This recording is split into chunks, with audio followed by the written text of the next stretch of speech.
Sermon 138 de saint Augustin, l'unité de l'Église, suite. À cette épouse bien-aimée réponde maintenant ce bon pasteur, le plus beau des enfants des hommes, qu'il lui réponde puisqu'il l'a rendue la plus belle des femmes. Écoutez donc et comprenez ce qu'il dit.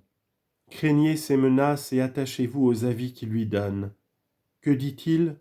Il ne la flatte pas, mais sous des formes caressantes il lui donne des avertissements sévères. Il la reprend pour la retenir, pour la préserver.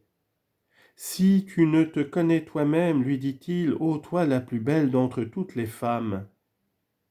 Si belles que soient les autres des dons de ton époux, elles n'en sont pas moins des hérésies.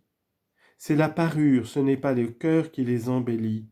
Elles brillent à l'extérieur, elles se couvrent du nom de la justice, mais toute la beauté de la fille du roi est à l'intérieur. » Psaume 44, verset 14.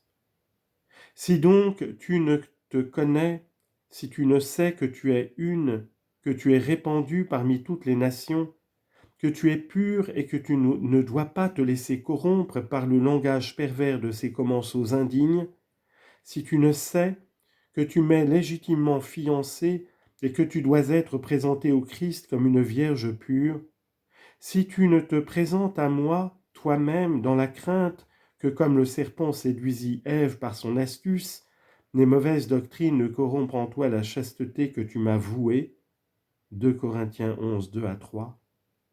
Si donc tu ne connais en toi ces caractères, sors. À d'autres je dirais, entre dans la joie de ton Seigneur. Matthieu 25, versets 21 et 23. À toi je ne dirai pas entre, mais sors, mais seulement si tu ne te connais pas. Car si tu te connais, entre. Si tu ne te connais pas, sors sur les traces des troupeaux et paie tes boucs au milieu des tentes des pasteurs. Cantique des Cantiques, chapitre 1, versets 6 et 7. Sors sur les traces, non pas du troupeau, mais des troupeaux, et paie, non pas comme Pierre mes brebis, mais tes boucs, au milieu des tentes, non pas du pasteur, mais des pasteurs, non pas de l'unité, mais de la désunion, sans rester où il n'y a qu'un troupeau et qu'un pasteur. Ainsi s'affermit, ainsi s'édifie, ainsi devient plus forte cette épouse bien-aimée, également prête à mourir pour son époux et à vivre pour lui. Ces paroles que nous avons rappelées viennent du livre sacré des Cantiques, lequel est comme l'épithalame de l'époux et de l'épouse. Il y a en effet des noces spirituelles qui demandent de nous une grande pureté, car le Christ a accordé à son Église d'être spirituellement ce que fut corporellement sa mère, vierge et mère tout à la fois. Mais à ces mêmes paroles, les donatistes donnent un sens particulier bien différent et complètement faux. Je ne veux pas manquer de vous le faire connaître, ni de vous exposer brièvement, avec la grâce de Dieu et dans la mesure de mes forces, comment vous pouvez leur répondre. Lorsque nous pressons les donatistes en leur montrant cette vive lumière de l'unité de l'Église répandue dans tout l'univers, lorsque nous leur demandons de citer dans l'Écriture quelques passages où Dieu ait prédit que son Église s'établirait en Afrique, pendant que les autres contrées seraient comme perdues pour lui, voici ce qu'ils ont l'habitude de répondre. L'Afrique est au midi, lors donc que l'Église demande au Seigneur où il paie, où il repose, le Seigneur répond au midi. La question serait alors contenue dans ces mots « Apprenez-moi, vous que chérit mon âme, où vous paissez, où vous reposez ?» et la réponse dans ceci « au midi », c'est-à-dire en Afrique.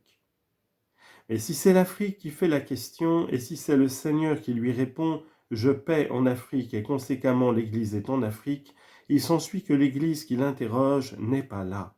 « Apprenez-moi, disait cette Église, ô vous que chérit mon âme, où vous paissez, où vous reposez ?» Et à cette Église qui n'est pas en Afrique, il serait répondu au midi.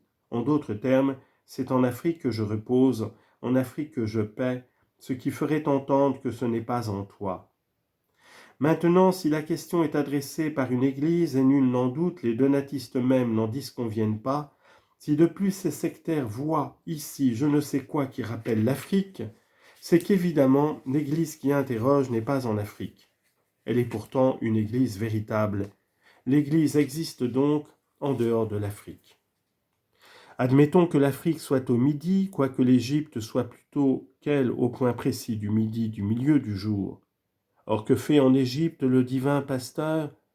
Vous qui le savez, réveillez vos souvenirs, et vous qui l'ignorez, apprenez quel immense troupeau il y réunit, quel nombre considérable il y possède de saints et de saintes qui ont renoncé complètement au monde. Le saint troupeau s'y est accru au point d'en bannir toutes les superstitions, et pour ne pas dire comment en se développant il a éloigné le culte des idoles qui y exerçaient tant d'empire, j'admets ce que vous dites, ô perfides commensaux, j'admets absolument, je veux croire que l'Afrique est au midi, et qu'il est question d'elle dans ces mots, où paissez-vous, où reposez-vous au midi. Mais de votre côté, remarquez aussi que c'est l'épouse et non l'époux qui parle ainsi. Oui, c'est l'épouse qui dit « Apprenez-moi, vous que chérit mon âme, où vous paissez, où vous reposez au midi, dans la crainte que je ne me jette comme une aveugle. » Ô sourd, ô aveugle, si tu vois l'Afrique dans ces mots de midi, comment ne vois-tu pas que ces autres mots, comme une aveugle, désignent une femme ? Apprenez-moi, vous que chérit mon âme, c'est bien à un homme que s'adressent ces expressions. Vous que chérit, quem delexit. Si nous lisions « Apprenez-moi, vous que chéris, quam dilexit », nous comprendrions que c'est l'époux parlant à l'épouse, donc, puisqu'il est écrit « Apprenez-moi, vous que chérit mon âme, quem dilexit », où vous paissez, où vous reposez, c'est l'épouse parlant à l'époux. Où paissez-vous au midi dans la crainte que je ne m'égare comme une aveugle au milieu des troupeaux de vos commensaux ? J'admets complètement qu'il est ici question de l'Afrique, comme tu le prétends, que le mot midi la désigne. Ne s'ensuit-il pas que c'est l'Église du Christ située au-delà des mers qui s'adresse à son époux dans la crainte de heurter contre l'erreur répandue en Afrique ? Ô vous que chérit mon âme, dites-moi, enseignez-moi. J'ai appris qu'il y a dans le Midi, c'est-à-dire en Afrique, deux parties, ou plutôt de nombreuses factions. Dites-moi donc où vous paissez, quelles sont vos brebis, à quel bercail je dois m'attacher, auquel m'unir, dans la crainte que je ne me jette comme une aveugle. On m'insulte en effet, on m'accuse d'être voilé, d'être caché, comme perdu, et comme n'existant ailleurs nulle part. Je crains donc de me jeter comme une aveugle, comme une femme inconnue et dans les ténèbres, au milieu des troupeaux, des assemblées d'hérétiques, de vos commensaux, des donatistes, des maximianistes, des rogatistes et des autres sectes venimeuses qui recueillent en dehors de vous et qui par conséquent dissipent. Je vous en conjure, éclairez-moi, afin qu'en cherchant là mon pasteur, je ne me jette point dans l'abîme ouvert par les rebaptisants. Je vous en prie, je vous en supplie, par la sainteté de ces noms sacrés, aimez cette Église, vivez en elle, formez-la telle qu'elle vient de vous apparaître, chérissez le bon pasteur, l'époux si beau qui ne trompe personne et qui ne veut la mort de personne. Priez aussi pour les brebis dispersées, qu'elles reviennent aussi, qu'elles reconnaissent aussi et aiment la vérité, afin qu'il n'y ait qu'un seul troupeau et qu'un seul pasteur. Tournons-nous vers le Seigneur.